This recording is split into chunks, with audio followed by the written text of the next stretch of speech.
Hello and welcome to my Yu-Gi-Oh channel. Today we're looking at the Forbidden and Limited list that's been announced for Yu-Gi-Oh Master Duel. It says that a new Forbidden Limited list has been announced for Master Duel. This list will begin applying on October 10th, time zones apply. So wherever you are, it will apply based on that time. In terms of newly forbidden, we have Jalgan the Spiritualist. Very much this is to do with the issues of there are certain decks which just run generic. You can't play this, you can't do that types of effects. As when this card is brought out, it prevents monsters from being special summoned. So the idea is, you do all your special summoning as and when you need to. When you're about to finish your plays, you then slap this card onto the field. You then have protections for this card or ways of preventing this card from being threatened by anything, and therefore you can't do anything. The Brandish archetype has a deck which pretty much can revive this card and force that type of effect, so that's one of the concerns of it. Similarly, that is also applied with the Nightmare Corruptor Ibli. This is a card which has significant issues, as when it's summoned to the opponent's field, your opponent really can't do anything. It's such a restrictive card that you can't manage it. Once it's on the field, it's pretty much your opponent has the advantage. And the Primeval Planet Palirino is a card which is used within the Tier Elements deck. It helps you to just drain and search for your Tier Elements monsters, as well as being able to pitch for those cards, and when they're pitched from the deck to the graveyard, they then trigger off their effects to then fusion summon into one of your Tier Elements monsters, and that can be either the Kikalos or one of the bigger ones if needed.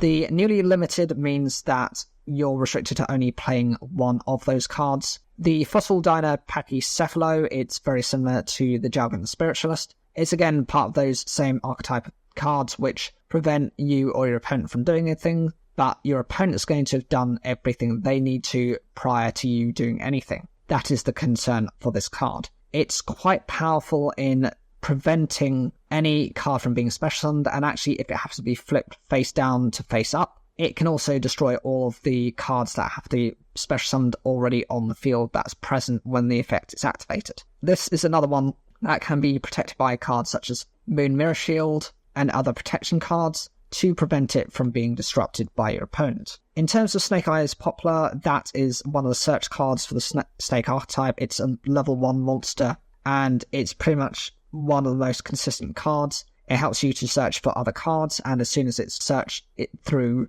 from the deck to the hand, it can be instantly summoned, and then it has multiple types of effects which help to provide you with that level of advantage. I have used it in the past for the Volcanic deck, and that's how I use it. I don't use it more so for the reason of the, doing anything specifically to be like toxic. Newly semi-limited list, we have the Dark Beckoning Beast. This card is used mostly within the Yubel archetype deck, as it has the ability to let you summon a monster in addition to normal summon. That has to be a Fiend type with 0 attack and defense. It also can be used and splashed into what its main intention was, which is the Sacred Beasts, to search for either a Raphael, a Hamon, or a Uriah. And I think, unfortunately for them, that's why there's been a little bit of restriction on it. With the Fire King High Avatar Kirin, this is a monster that activated in response to other effects. So if any of your other monsters would be targeted by any abilities, you could basically destroy that monster and then instantly special summon this, and therefore face and waste your opponent's spell, trap, or monster effects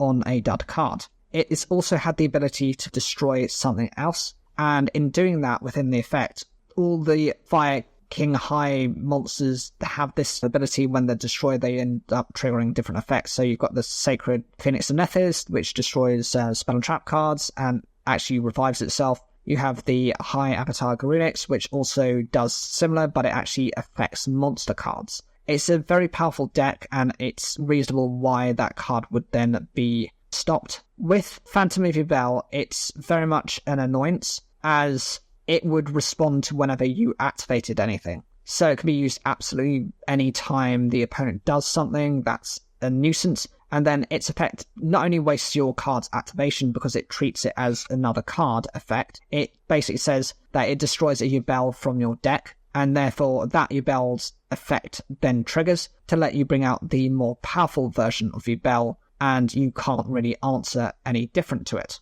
Gold Sarcophagus is an interesting one. It's similar to something like the Dimensional Capsule in, I think Zane used it in Yu-Gi-Oh! GX Season 1, but it's better. With the Gold Sarcophagus, it happens to be a normal spell card, so it does actually go to the graveyard. You can banish a card that you need, and 2 turns later you get it back to your hand. So long as you can survive the turns, you're able to get a very specific card, as opposed to running some of these pot of cards, such as Pot of Greed, Pot of Desires, Pot of Prosperity, where there is not so much a guarantee of what you need. You might draw into something you want, and then you might also draw into something you absolutely don't want. Opening of the Spirit Gates is another card which is used to support Yubel as an archetype. It's typically used as a way of searching for your Sacred Beast monsters, but then again, by just discarding a card, you can bring out a monster with 0 attack and defense, and Yubel meets those conditions, which is unfortunately why it's had to work against both the Sacred Beast and Yubel, even though mostly the Sacred Beasts haven't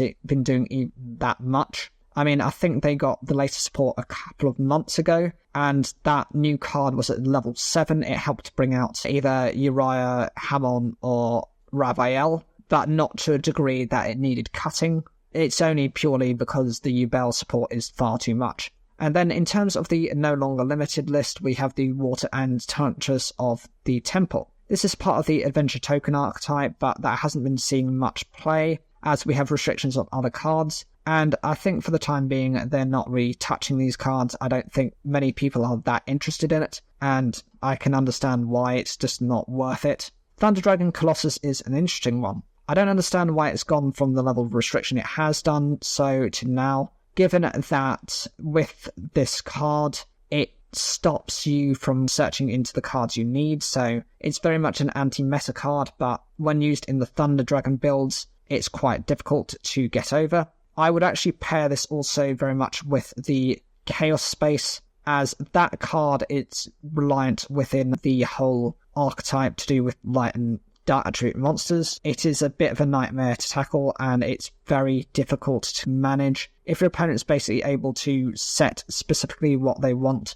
into the graveyard for any reason, that's why it's a bit of concern, as they can set up certain cards to then bring out some of their more powerful Chaos monsters. Be that, your Chaos Set the Sorcerer, you've got your Chaos Emperor, you've got Blackluster Soldier Envoy of the Beginning, and that makes it quite tricky if you're going to be bringing out multiple versions of these cards. In terms of Change of Heart, I'm a little confused why it's been brought from 1 to 3, as I do think that people are going to be, overextending use on that. I know there are other cards within the game, like Stat Steel, which are also available, but those, arguably that has a permanent effect, whereas this has a one-off effect. But unless you can negate it, your opponent is going to use that card against you to link off into another card, or to go into an Xyz or a Synchro play. It's an easy way to get rid of most of your cards. And in terms of the Eradicator Epidemic Virus, this again is one that I'm not necessarily sure should have gone straight to 3.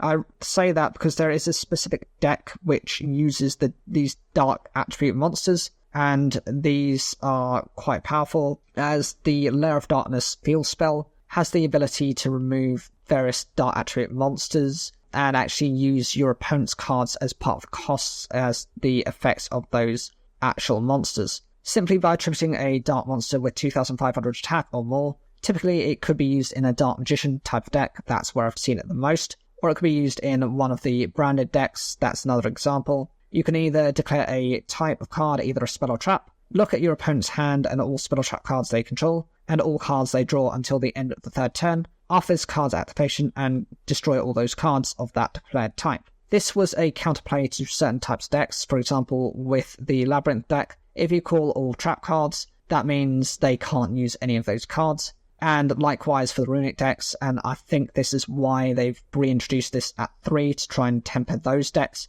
You could call spell cards, your opponent cannot use any spell cards for the duration of 3 turns. I think that's the only justification for running that card.